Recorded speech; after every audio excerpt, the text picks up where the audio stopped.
সবাইকে স্বাগতম আমার চ্যানেলে। আমি নিয়মিত ভিডিও আপলোড করি আমার চ্যানেলের মধ্যে। আজকে আমি দেখাবো যে একটা আম্রপালি আম।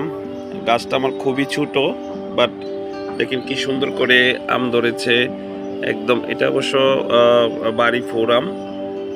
এটা হচ্ছে আম্রপালি আম। এই যে দেখেন একদম গাছের গোড়া থেকে আম আসছে, একদম প্রত্যেকটা গাছের গোড়ায় গোড়ায় আম একদম ঝুলে আছে।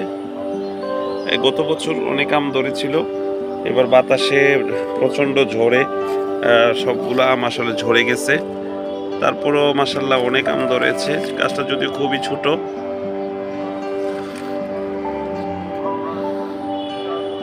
প্রচুর আম ধরেছে। এবং এটাতে কিন্তু গত বছর প্রায় 8-10 কেজি আম ছিল।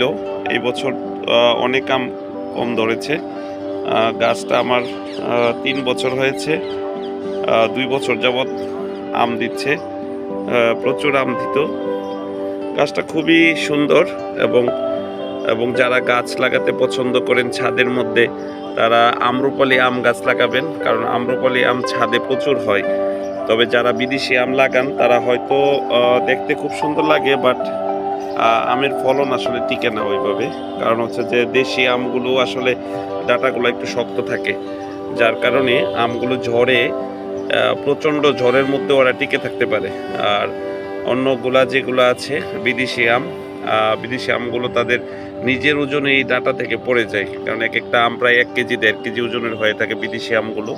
যার কারণে আমগুলো খুব দ্রুত গাছ থেকে পড়ে যায় এবং বাতাসে ঝরে যায়, এবং ফলন খুব কম হয়। কিন্তু সেই তুলনায় আমাদের দেশি আম যেগুলো আছে এগুলোর প্রতি আপনারা নজর দিতে পারেন, কারণ দেশি আমগুলো কিন্তু খুবই সুস্বাদু।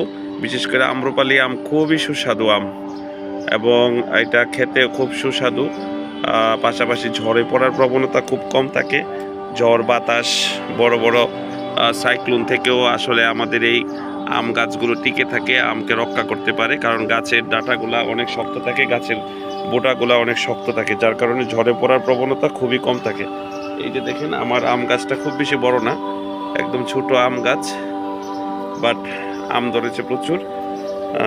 আপনারা সবাই ছাদে গাছ লাগাবেন। আপনাদেরকে সবাইকে অনেক অনেক ধন্যবাদ। চ্যানেলটা সাবস্ক্রাইব করে দিবেন এবং নিত্য নৈমিত্তিক আমার গাছের ভিডিও আপনারা দেখতে পাবেন।